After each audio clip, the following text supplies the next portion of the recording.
Oh, that's close. Very 8 উইকেটে 144 run নিয়ে তৃতীয় দিন শুরু অস্ট্রেলিয়ার। স্কোরবোর্ডে 4 রান যোগ করতেই উইকেটের পতন। নাথান লিওন আউট 2 রান। through.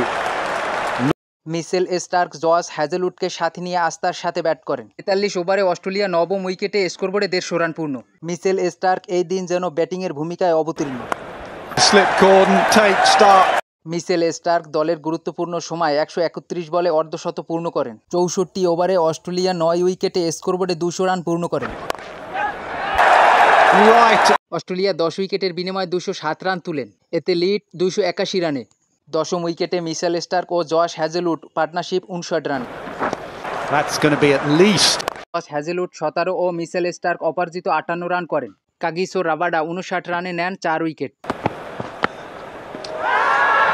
282 রানের লক্ষ্যে খেলতে নেমে শুরুতেই উইকেট হারায় দক্ষিণ Africa. Opener Ryan Rickelton out 6 রানে প্রথম উইকেটটি শিকার করেন মিচেল স্টার্ক। এডেন মার্কারাম ও উইলেন মোল্ডার ওয়ানডে স্টাইলে ব্যাট করেন, যেন টেস্ট চ্যাম্পিয়ন শিরোপা জয় তাদের লক্ষ্য। 12 ওভারে দক্ষিণ আফ্রিকা 1 উইকেটে 50 রান তুলেন। দলীয় 72 রানে দক্ষিণ আফ্রিকা দ্বিতীয় উইকেট হারায়। উইলেন মোল্ডার আউট 27 রানে মিচেল স্টার্কের দ্বিতীয় উইকেট শিকার। উইকেটে আসেন অধিনায়ক টেম্বা বাবুমা। এডেন মার্কারাম 69 বলে অর্ধশত পূর্ণ করেন।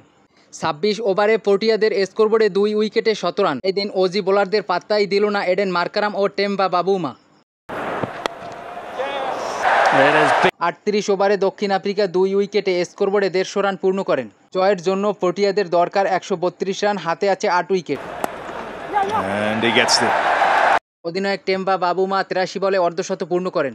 এডেন মার্কারাম ধীরে ধীরে 17 রানের দিকে এগাতে থাকেন। মার্কারাম ও টেম্বা বাবুমা পার্টনারশিপ 110 রানের। All the way to the boundary. Aiden Markram 156 বলে অষ্টম টেস্ট সেঞ্চুরি পূর্ণ করেন। দক্ষিণ আফ্রিকা 2 উইকেটে 113 রানে তৃতীয় দিন শেষ করেন। এডেন মার্কারাম অপরাজিত 102 ও অধিনায়ক টেম্বা বাবুমা 65 রানে অপরাজিত।